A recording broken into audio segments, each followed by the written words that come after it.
எல்லாருக்கும் வணக்கம். ஈரான் பத்தி நியூஸ்ல தினமும் ஏவுகணை தாக்குதல்னு பாக்குறோம் இல்லையா? ஆனா அந்த ஹெட்லைனுக்கு பின்னாடி ஒரு பெரிய கேம் நடந்துட்டு இருக்கு. இந்த மோதல் வெறும் ஆயுதங்களை வச்சு நடக்கிற போர் இல்ல. இது பொருளாதாரம், ஸ்ட்ராட்டஜி, உலக அதிகாரத்தை வச்சு விளையாடுற ஒரு செஸ் கேம். வாங்க, இதுக்குள்ள என்னதான் இருக்குன்னு ஆழமா பார்க்கலாம்.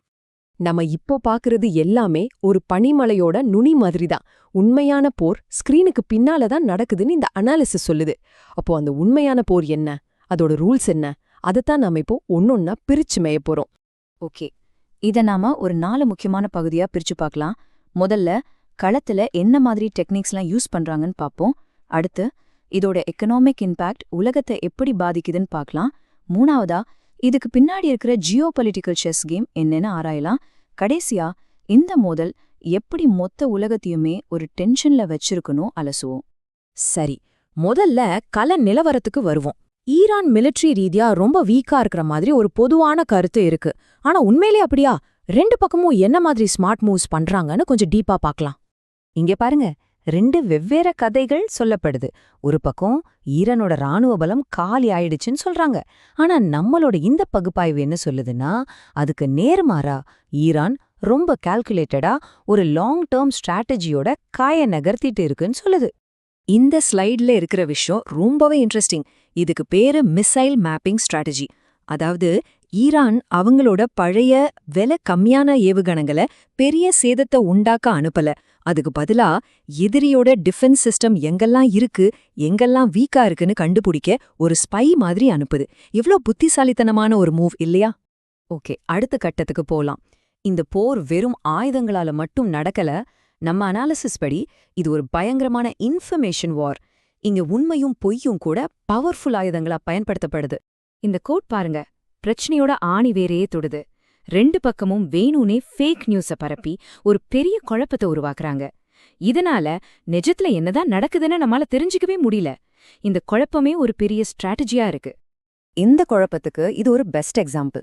இந்த USS ஆப்ரஹாம் லிங்கன் கப்பல் விஷயத்தை எடுத்துக்கோங்க. ஈரான் பக்கம் அது டேமேஜ் ஆயிடுச்சுன்னு சொல்றாங்க. அமெரிக்கா தரப்புல கப்பல் சேஃபா இருக்குன்னு சொல்றாங்க. ஆனா எங்க இருக்குன்னு மட்டும் சொல்ல மாட்டேங்கிறாங்க. இப்போ சொல்லுங்க, நாம எதை நம்புறது? இது நம்ம எல்லாருக்குமே ஒரு முக்கியமான கேள்வியை எழுப்புது.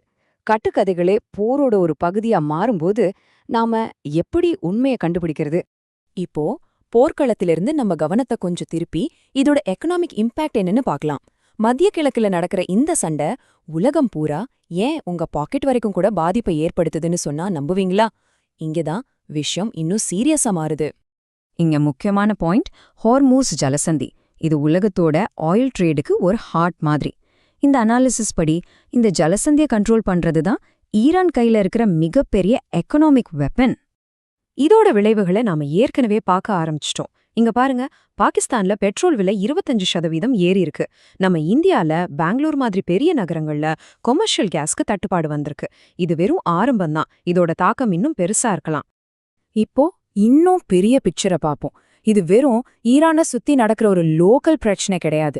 நம்ம அனாலிசிஸ் சொல்றது என்னன்னா, இது ஒரு பெரிய குளோபல் பவர் கேமோட சென்டர் பாயிண்ட். இங்க ஆடுறவங்க வேற, ஆனா காய்களா இருக்கிறது வேற நாடுகள். இந்த பகுப்பாய்வு சொல்ற விஷயம் கொஞ்சம் ஷாக்கிங்கா இருக்கலாம். இந்த கேமோட உண்மையான டார்கெட் ஈரான் இல்ல, சைனா. ஈரானை கண்ட்ரோல் பண்ணி மத்திய கிழக்குல இருந்து சைனாக்கு போற ஆயில் சப்ளைய கட் பண்ணிட்டா சைனாவோட குரோத்தை தடுத்துடலான்னு நினைக்கிறாங்க. இதுதான் உண்மையான நோக்கம்னா இந்த அனாலிசிஸ் சொல்லுது. இந்த குளோபல் செஸ் கேம்ல இந்தியா ஒரு ரொம்பவே கிரிட்டிக்கலான, சிக்கலான ஒரு நிலைமையில மாட்டிட்டு இருக்கு. ஒரு மெல்லிய கயிறு மேல பேலன்ஸ் பண்ணி நடக்கிற மாதிரி ஒரு நிலைமைதான் இப்போ. இந்த கோட் பாருங்க, ரொம்பவே பவர்ஃபுல்லான ஒண்ணு. அமெரிக்கா சைட்ல இருந்து இந்தியா மேல எவ்ளோ பிரஷர் இருக்குங்கிறத இது அப்பட்டமா காட்டுது. சீனாவை வளர விட்ட மாதிரி ஒரு தப்ப இந்தியா விஷயத்துல செய்ய மாட்டோங்கிறது ஒரு நேரடி வார்னிங் மாதிரி தான் இருக்கு. இந்த சோர்ஸ் இந்தியாவோட நிலைப்பாட்டை கொஞ்சம் விமர்சனத்தோட பாக்குது.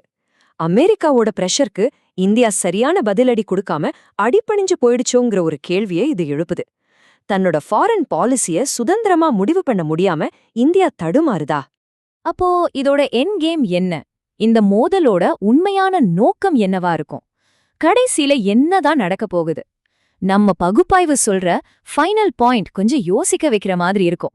இந்த மோதலுக்கு பின்னால இருக்கிற ஒரு முக்கியமான உந்துதலா இந்த ஆய்வு பெரிய இஸ்ரேல் திட்டம் அப்படிங்கிற ஒரு கான்செப்ட சொல்லுது. இது இஸ்ரேலோட எல்லைய எகிப்தோட சில பகுதிகள்ல இருந்து ஆரம்பிச்சு அரேபிய தீபகற்பம் வரைக்கும் விரிவாக்கணும்னு சொல்ற ஒரு பார்வை.